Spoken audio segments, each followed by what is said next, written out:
钓鱼我也有钓竿。信徒的田地需要木头要砍了，我有链锯，我就上去了。信徒田地的草长了，牧师帮我砍一下，我就去了，背着机器就跟着砍了。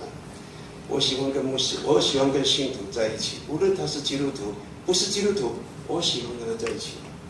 我觉得我非常的实在，非常的踏实。无论他是什么样的人，我就是喜欢跟人在一起。除非他骂我，他赶我走，那当然另当别论。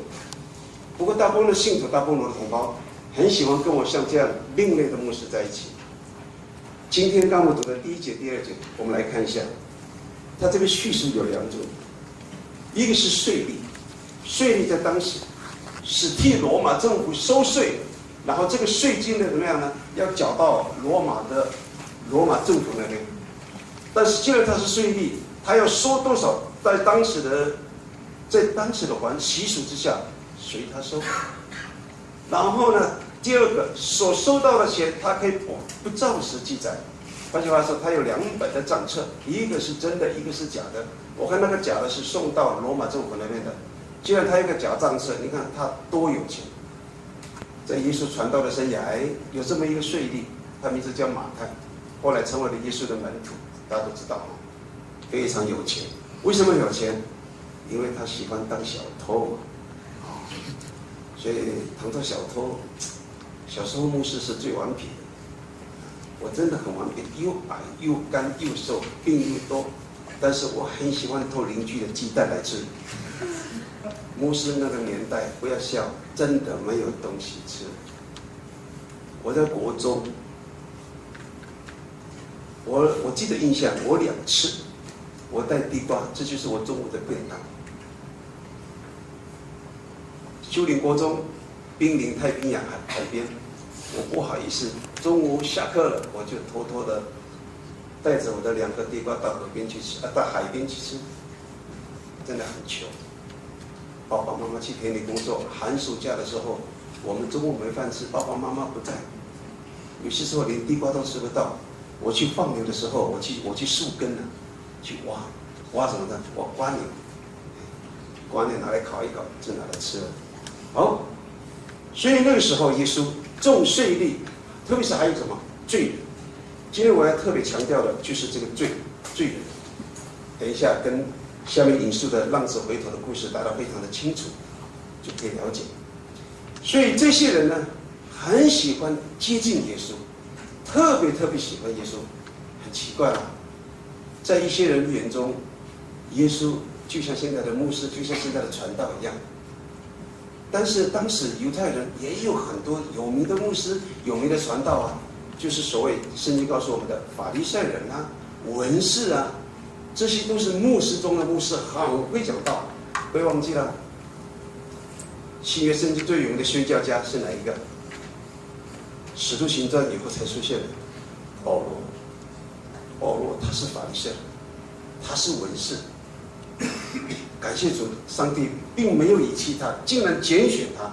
所以他宣教的时候，他对整个犹太教的宗教思想、信仰、历史了如指掌，旧约圣经了如指掌，几乎都可以用背。好，这些税吏、这些恶人、罪人，在当时社会被排斥的这些人，喜欢靠近耶稣，他们就有一个目的，要听耶稣讲福音，听耶稣讲上帝的话。好，这是第一种人。第二种人是第2节，法利赛人跟文士这2种人，刚牧师有提到，这些人坦白说，真的是牧师中的牧师。在单子来讲，一直到今天，牧师去过以色列，今天的以色列仍然有很多的法利赛人，就穿着高高的帽子，他们很特别的服装，长袍，就在路上走来走去，手上拿一个旧约的律法书，走来走去。也许他要赶着去会堂吧，还是要去教他的信徒拜访信徒，我就不知道。好，这些人还在，但是这些人呢，看见耶稣喜欢跟罪人在一起生活的时候，这些人就觉得说，这个耶稣为什么不喜欢跟我们在一起，相反跟这些罪人在一起，到底是什么意思？一直到耶稣被钉十字架的时候，昨天晚上我还在教会处理礼拜5的查经祈祷会，刚好就讲到耶稣被埋葬这个序幕。牧师刚刚到这个教会建前教会2年多，从马可福音1章1节都是用礼拜5祈祷的时间，现在已经进入到15章，没有跳过。我看到耶稣从被抓、被羞辱、被鞭打，然后被钉，然后死了，然后亚利马太把他拿下来，然后被埋在坟墓里面，一直到这个过程，我一直认为法利赛人、文士这些人为什么恨耶稣，恨得咬牙切齿？从今天之后，我们来看第3节部分听懂我们刚里面念耶稣引了99只羊的比喻，这很奇怪，真的是不划算。他叙述一个牧人去荒郊野外，去旷野，牧师来到去以色列，看到那个真的，马上就让我想念台湾的宝岛，真的叫宝岛啊！只要到台湾，从飞机一看，绿油油一片，高山平原都是有花草树木。但是在以色列，耶路撒冷以南往死海的地方，我们这种死海再往北到加利利湖这一段的，我们这游览车，我看这牧羊人，我有时候会停下来，看那绵羊好可爱，圆滚滚的，就像那个洋娃娃一样，只是它太大了。如果可以，它是洋娃娃的话，应该可以把它抱回来台湾哦，好可爱。然后呢，我一直看他们在吃什么，看不到绿树啊，看不到草啊。我说，难道大家吃石头吗？难道不成？我就靠近过去一看，真的不知道他吃什么。不过他就是肥肥壮壮，上帝在养他。我的感觉是这样，让我很特别。所以真的不能相比。所以今天我们可以看到，这耶稣引一个99只羊，这个牧人然后他说傍晚要带羊回家，要把羊送到把它关在羊圈里面，明天早上再把它带出去喂草。算一算，一只算就算99只，再算第2遍还是99只，第3遍还是99只，完了。这个牧人不要忘记了，希腊文原文是单数，只有一个牧人，不是2个牧人，怎么办？他就2个抉择，一个是放弃那一只99只带回家，反正明天可能其中一只可能明天要临盆要生了再生一个还是100只，他可能很得意。没有，这个牧人选第2个选择，就是把99只羊就任凭给它放在荒郊野外。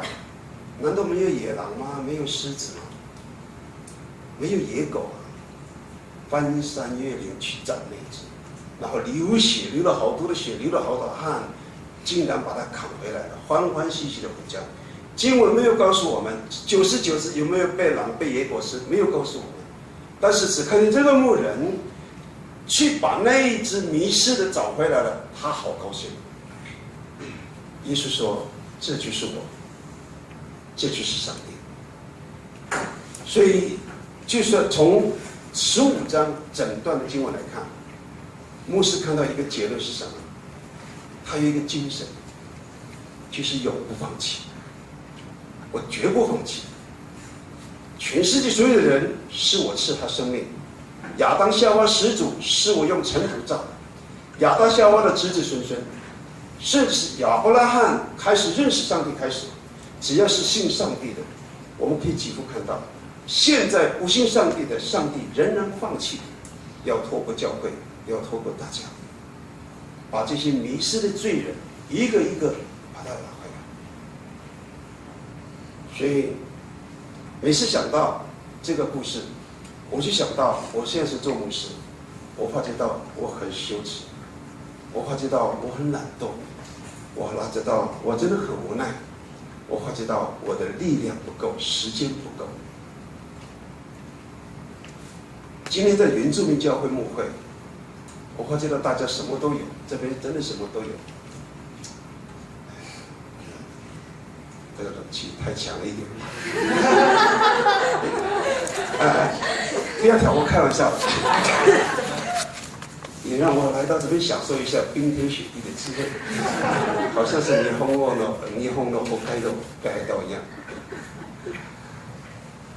说实在的，我的敬虔教会没有冷气，做教会的时候，我从台上一看，我的信徒90%都是农人，都是工人。我看见他们被太阳晒到那个样子，又没有冷气的时候，我很难过。当我看见我的信徒生病了，我会难过；看着我的信徒不愿意来做礼拜，我会难过。但是我又能为他做什么？从祷告开始，我透过好多的管道、好多的方法去接近他，再一次鼓励他。有的还是会回来，有的还是硬着心不愿意回来。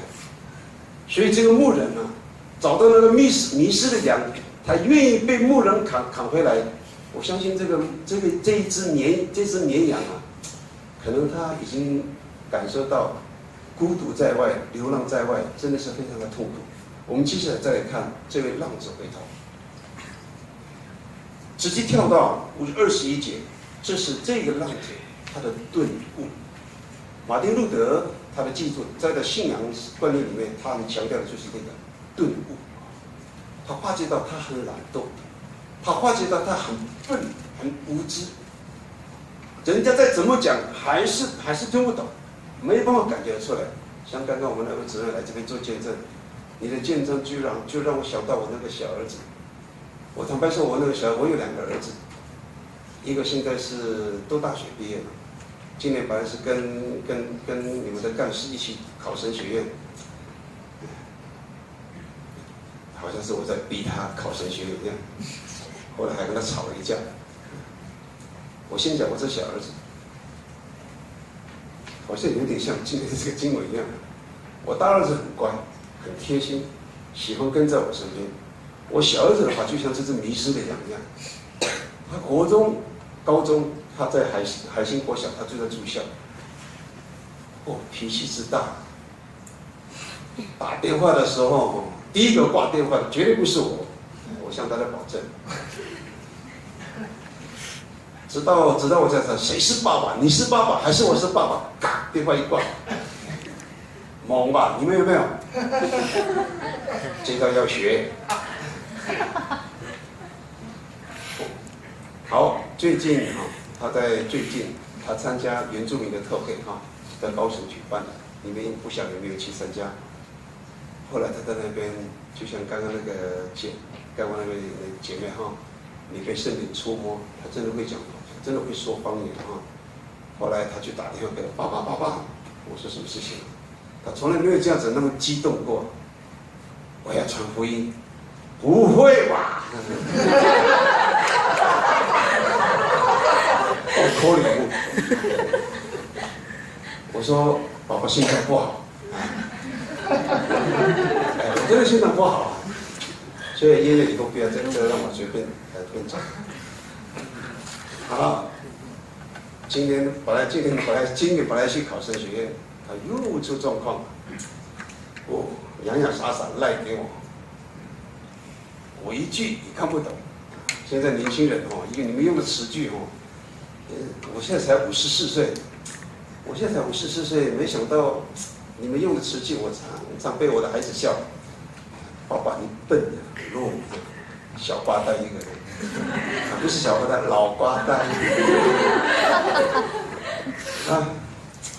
所以这个小儿子他是顿悟。好，他说父亲他是预备好，我回去说要怎么对我父亲讲。我得罪了天，又得罪了你，从今以后我不会成为你的孩子。这是一个顿悟突然醒过来，突然发觉到什么？最重要的就是刚刚回到前面的那个第1节，罪人。他发觉到他是一个罪人。他为什么从小爸爸那么疼他们兄弟2个？我确实非常叛逆的那一个。然后呢，我一半的家产都被我带走，然后直到最后跟猪一起吃东西，一无所有，所有跟他的酒肉朋友都离他而去。这时候他才发现，真正爱我的世界上只有一个人，就是我的父亲。所以他就不晓得是不是他编得很美。父亲啊，我得罪了天，又得罪了你，从今后我不配生我的孩子。倘若我的2个孩子，我其中一个这样子对我讲话，我可以自杀了，我可以死了，这样很满足哈。这句话好，稍后这个小孩子到底最后有没有真正的悔改？经文没有告诉我们。好，我们来看第2个部分，他的第2个儿子。这个第2个儿子是最听话的儿子，非常非常听话，跟爸爸妈妈，特别是经文没告诉我他妈妈还在不在，他很听他爸爸的话，他甚至宁愿像一个仆人服侍他的爸爸。好，经文告诉我们，他却恨他的弟弟，可见他跟他弟弟从小长大，他的弟弟可能比较叛逆，所以他跟他弟弟合不来，观念、思想、做法合不来，一直到把他爸爸的财产一半，他都先刮走了，先拿走了。这时候他一无所有，又回家说了这些话，他不高兴。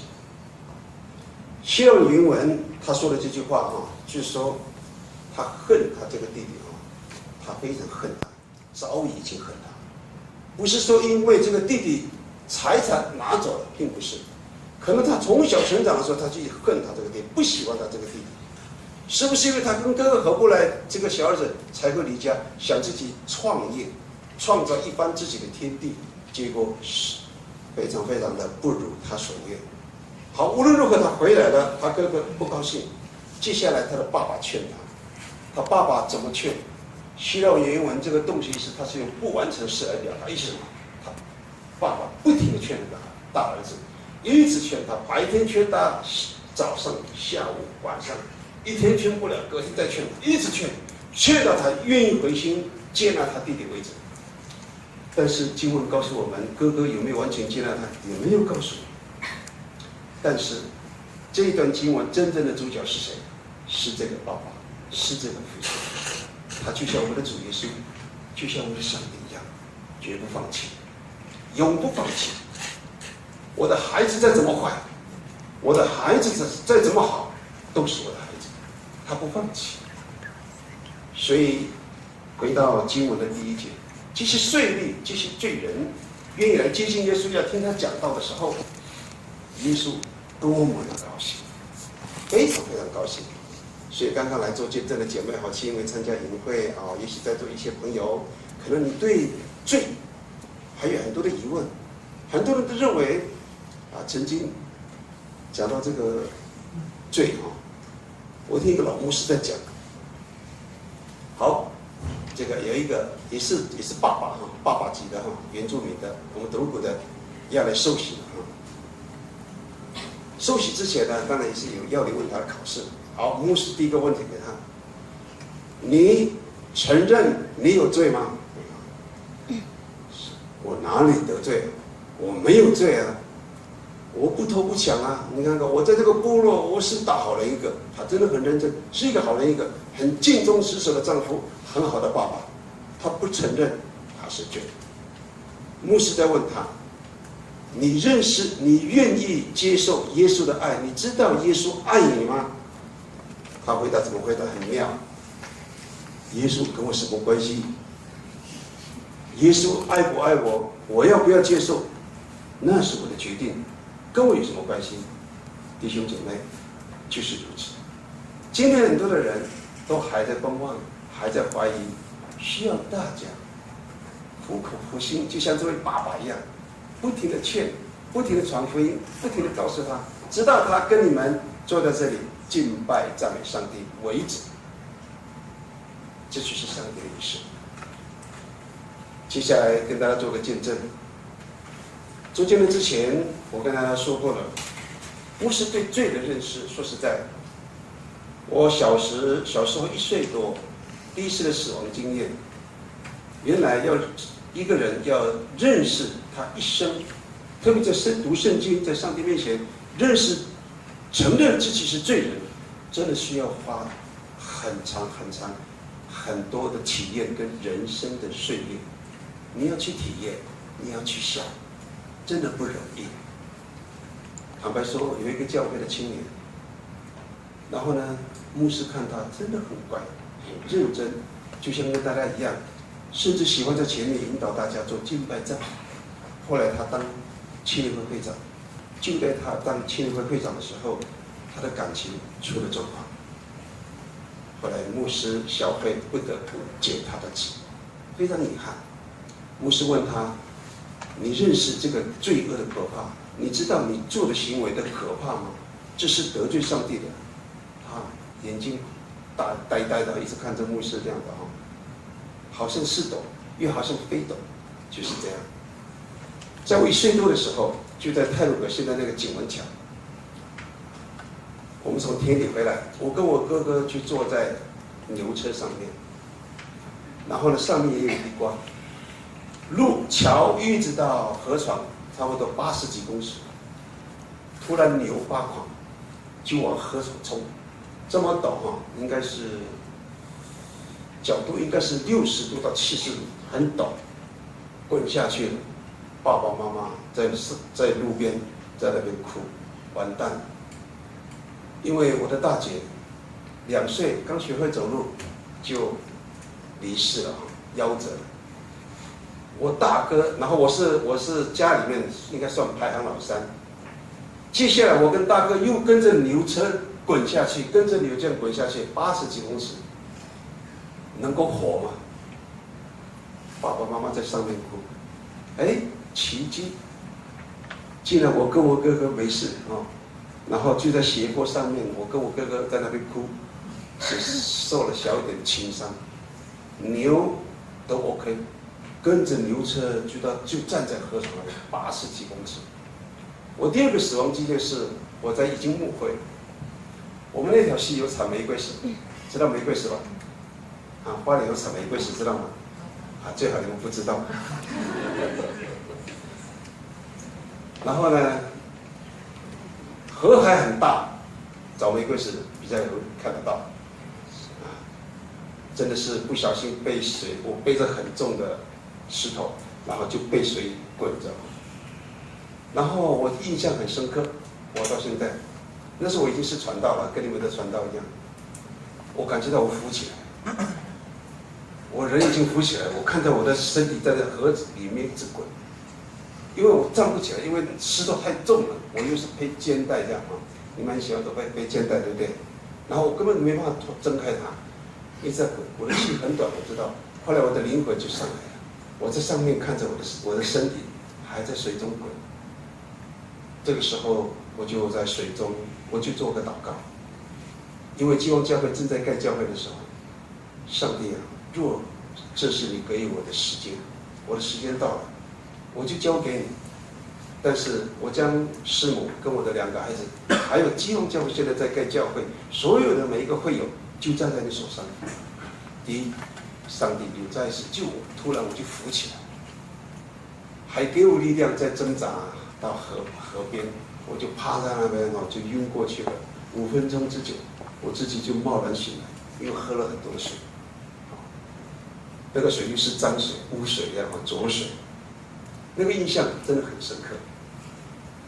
上帝第2次救我，第3次是最近，不要以为原住民的牧师都很快都很重，其实我的病很多啊，除了心脏病以外，还好我没有痛风。很多平地级的牧师很喜欢笑我们原住民的牧师哦，一堆痛风的牧师一定是原住民的牧师。好。晚上我从山上下来，我背了很重的东西，我不告诉你们我背什么，你们去告我。我背了很重的东西下来，然后脚一滑下去了。我知道那个下去100多公尺深是垂直的。我滚的时候，我在半空中滚，碰到一根木头就打，我记得是打到我的腿上，一根木头，然后我就垂直降落。那时候我知道这个地方是我的命真的是到此为止了，事不过三嘛哈，这山是事不过三，你们喜欢讲事不过三，真的哈。那个时候看一下牧师的动作哈，那是我的动作，真的我还是祷告，我就像耶稣一样，就这样。我说上帝啊，我是你最没有用的仆人，最糟糕的仆人，你去接我吧。能不能上天堂，我不跟你计较，你就让我安息吧。结果就在我短短就这个祷告就哇，这撞到什么东西啊？我还以为我的整个脊椎骨都断掉了。摔下去的时候很大声，我的2个朋友也从后面跟着，什么事情？什么事情？哎，牧师呢？找不到牧师。我回家一看，没有啊，只看到我的微微的灯光啊在底下。然后有一个说，下去找。结果因为是峭壁，没有几个树在那边。因为我还很痛，我几乎要晕过去了。我明明我好像还听得清声，往哪里走啊？这个怎么走啊？走不下去。等到他到那边的时候，我才能够开始呼吸，因为痛死。然后现在我想到说，我怎么爬上去？很陡。原来上帝这个本来是垂直，上帝为我预备一个仍然是差不多60几公分的角度，有一片平的。结果不是我的头先到，而是我背的那个东西太重了，结果它先到。一到的时候，我就整个就坐上去，坐上去后，腰啦后面的脊椎骨到现在还在受伤。所以听说你们教会主日早上有2趟礼拜，不晓得我能不能好啊？那个燕燕传道，你 stand by 哈。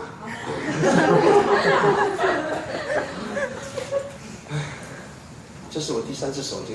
既然上帝还给我一个力量，我还能够爬上来，我怎么爬的？到现在我还不知道。然后好不容易爬到那个山路，还要再往下走。我真的用屁股走下来，因为我的脚我再也没办法站起来，然后我就没办法，非常痛。然后师母来接我的时候，我跟师母讲说，直接就送我到慈济门诺医院都可以，我可能要马上动手术，这个讲好。后来是师母选择到门诺医院，因为它是基督教开的花莲。到那边的时候，医生就说：“恭喜啊，你的这个脊椎骨没事啊。”不会吧？我说真的很痛，医生，不要开我的玩笑。不相信来自己看啊。哦，这个地方，我看得出来哦，好像里面有严重的内出血，所以到现在已经快3年了，我还是有去打针吃药。非常感谢上帝，还仍让我活，继续传福音。好，接下来我讲我们一个阿嬷，德鲁国阿嬷的故事。当然，我讲到我说一个问题，我问一个，她就是台湾台湾原住民第一个信主的阿嬷，有没有听过这个故事？听过的举手。不会吧？我一进门到现在，这是不晓得第几个神迹啊，奇迹啊！既然你们不知道这个阿嬷，在日据时代出现了这么一个阿嬷，她的名字叫基旺。德鲁古当时都活在跟达彦都一样，都活在中央山脉里面。然后呢，抗日最厉害的，看过赛德克巴莱的举手。没有看的举手。赛德克巴莱，真的，哎呀，感谢你们，你们可能不认同我们原住民。开玩笑啊！好，赛德克巴莱就是鼎鼎有名的巫师事件啊，他在讲这个故事。巫师事件的赛德克巴莱其实跟我们是同族的啊，不过他们现在自称是赛德克族，我们是泰鲁格族，其实我们是同一个族系，同一个语言系啊。然后这个阿嬷，后来抗日到最厉害的、最严重的台湾的历史记载，就是我们这个族群。接下来的话应该是泰雅族，泰雅族也是很凶，但是他们比我们先跟日本投降，最后我们还是打败仗，打不过了，因为他们有飞机嘛，他们还会用化学武器，就是让我们的族人在上面死了很多。我们既然打败仗，他把我们强迫迁移到现在我们所居住的地方。其实并不容易。当然，基督教很早就开始往原住民的部落传道，但是呢，高山族进不去。那个以前我还在布道团的时候，我们那一位常常在做见证的一个姐妹，她叫温玫瑰，她一开始喜欢做见证说，我们是杀人头的民族，有没有听过？没听过？感谢主啊！不然的话，你们可能都要跑掉了。以前我们真的是会杀人头，但是我还没听过我们会吃人肉，还好，因为谁进到我们的生活领域、土地的领域，那个人不是你死就是我活。其实台湾原住民都一样，泰雅族也是一样，就是互不侵犯，绝对不会随便去僭越，互相的尊重，但是总是会有相互碰到的时候，就一定砍砍杀杀。输了那就抱歉，你的头我回去拿来公祭，你就挂在门口上，就变这样，非常非常的残忍。所以基隆意外呢，他是一个画纹面的人，然后呢，他替日本殖民政权呢做招降的工作，因为如果有些他愿意下来，有些怎么样，还是会有一些零星的战斗，所谓的抗日，所以就用基旺这个人，因为怎么基旺呢？他很奇怪，上帝给他一个命，特别的命，就是喜欢嫁给你们汉人。他的第一个先生是嫁给汉人，我们的年轻的同胞不高兴，把他的先生给杀了。他第二个，他还是要嫁给汉人，他第二个先生也死了。第三个，他再一次的跟汉人同居，台中这样子来的结婚，这是他的婚姻呢，都非常悲惨。最后，日本为了要感谢他，然后把所有的德鲁古部落全部被迁移到平原的时候，日本人在花莲市，现在的花莲市，给他2栋的木质的洋房，不简单了。日本的洋房2层楼2间，给他很多水田呢。当时基旺在那个地方真的是算是首富了，不敢说首富，很有钱就是了。很可惜，她第3个老公从台中来的，他是一个结过婚的，却来骗她的钱。他是喜欢吃喝嫖赌的人，把基旺的钱财都用光花光骗光之后，基旺这时候已经是60几岁的高龄了，他再也没办法忍受，他想自杀。就在那当下，花莲港就现在的花莲港教会有一个叫传道，也是传道，叫李水车传福音给他。李水车传道夫妇很关心他，一直鼓励他，后来竟然感动他，让他受洗成为基督徒。这是台湾原住民宣教史上第一个受洗的基督徒，就是这个阿嬷基旺一万。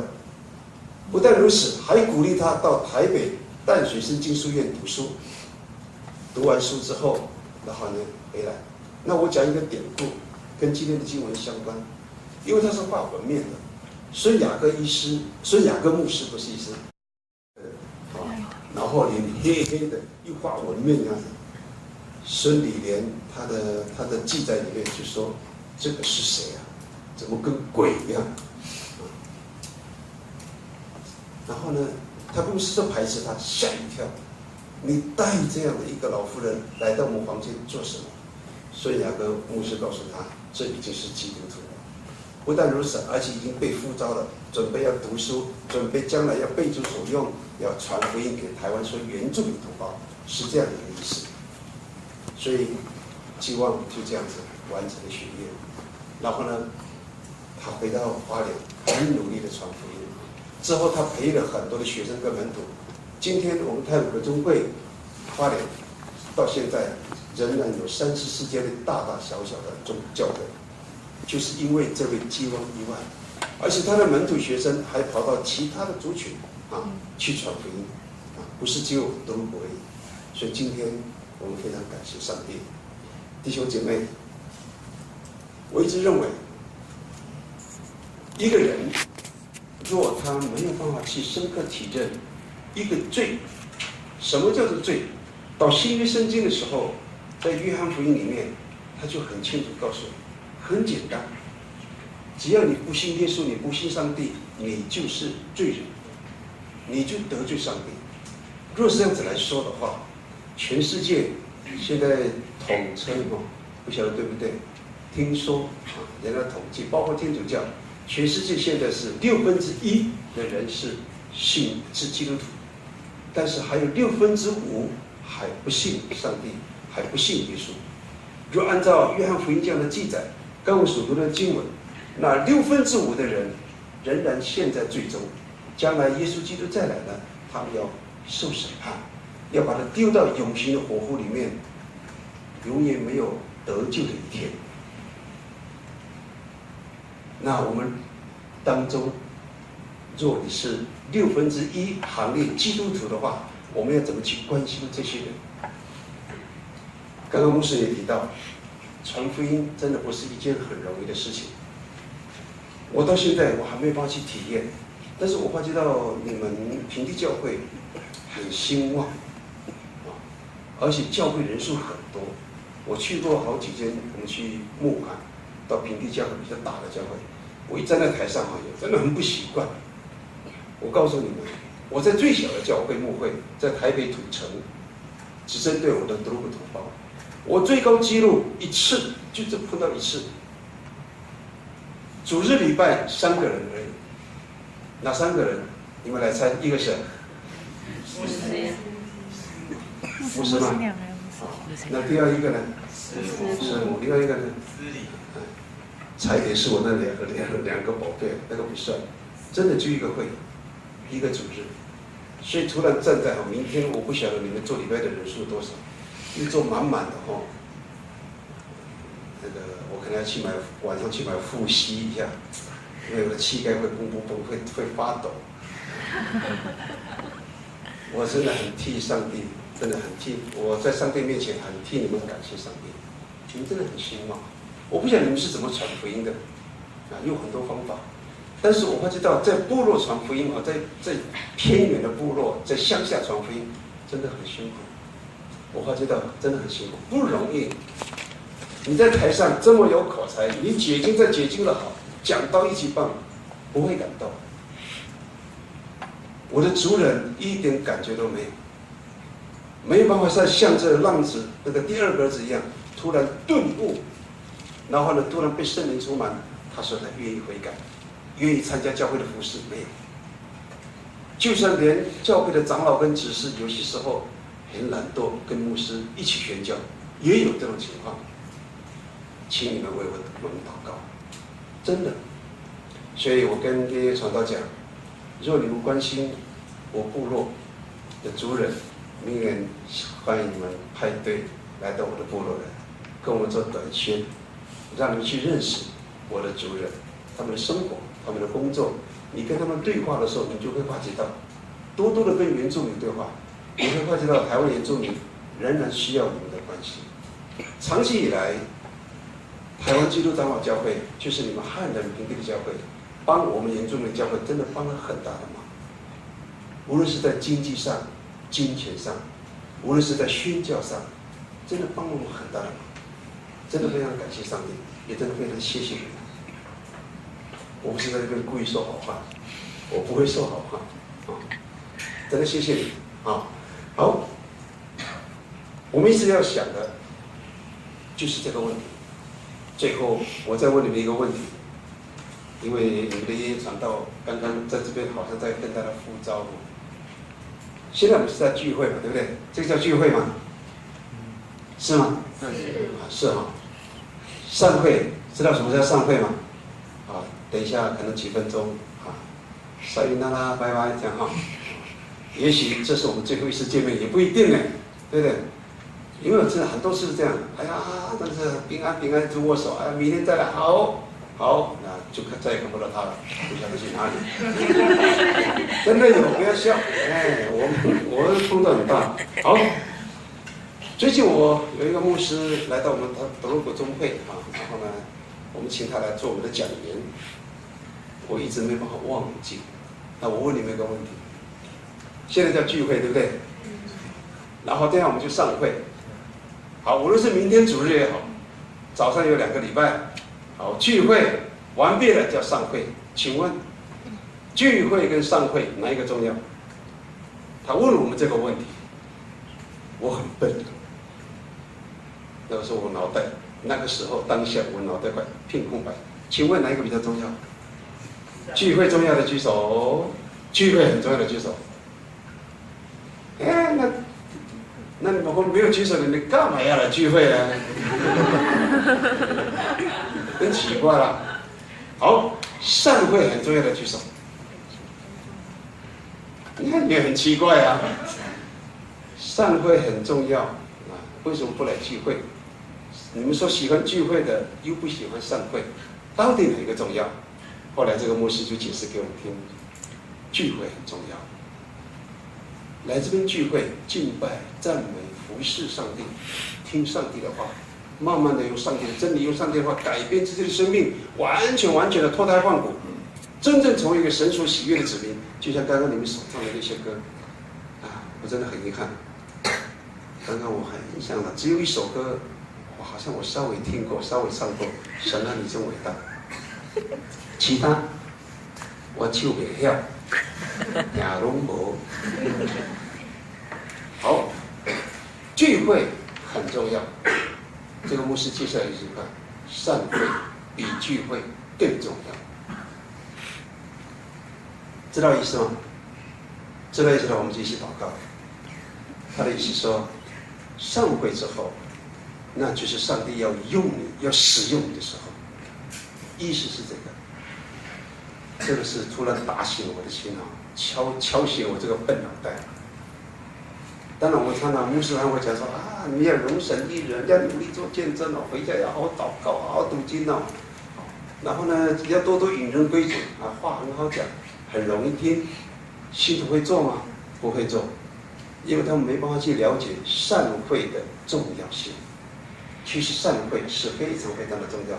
那个时候我很高兴，我私下很高兴，为什么知道吗？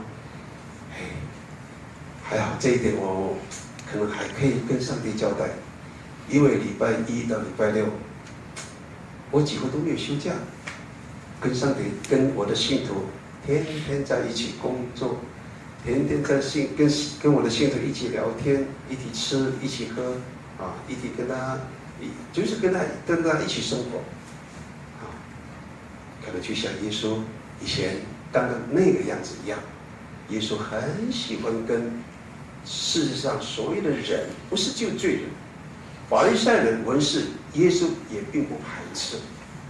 不要以为圣经告诉我们，法利赛人通通是坏人，文士通通是恶人，并不是，里面也有优秀的，也有敬虔的，也有好的。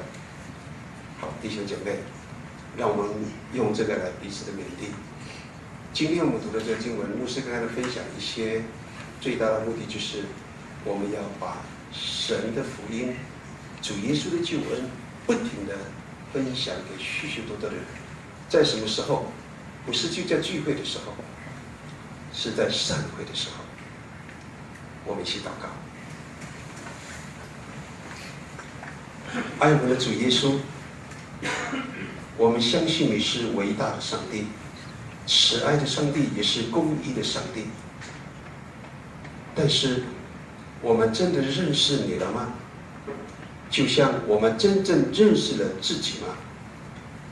你告诉我们，世界上的人，我们自己都是罪人。我们真的体验、能够体会、能够顿悟吗？主耶稣，求你帮助我们在座一些年轻朋友，或许对这个部分仍然非常的迷惘。这是我奉你的名，主耶稣基督，敞开他们的心门，你的圣灵充满他们，进入他们的心，让他们明白，他是罪人，我们都是罪人，我们每一个人只要还活着，都需要你的救恩。最重要的是，你教导我们，让我们一起互相的共勉，一起学习，在散会的时候，如何将你的救恩分享给每一个世上的人。求你垂听师父我们的祷告，赐福在座每一个青年朋友，奉耶稣基督的名，阿们。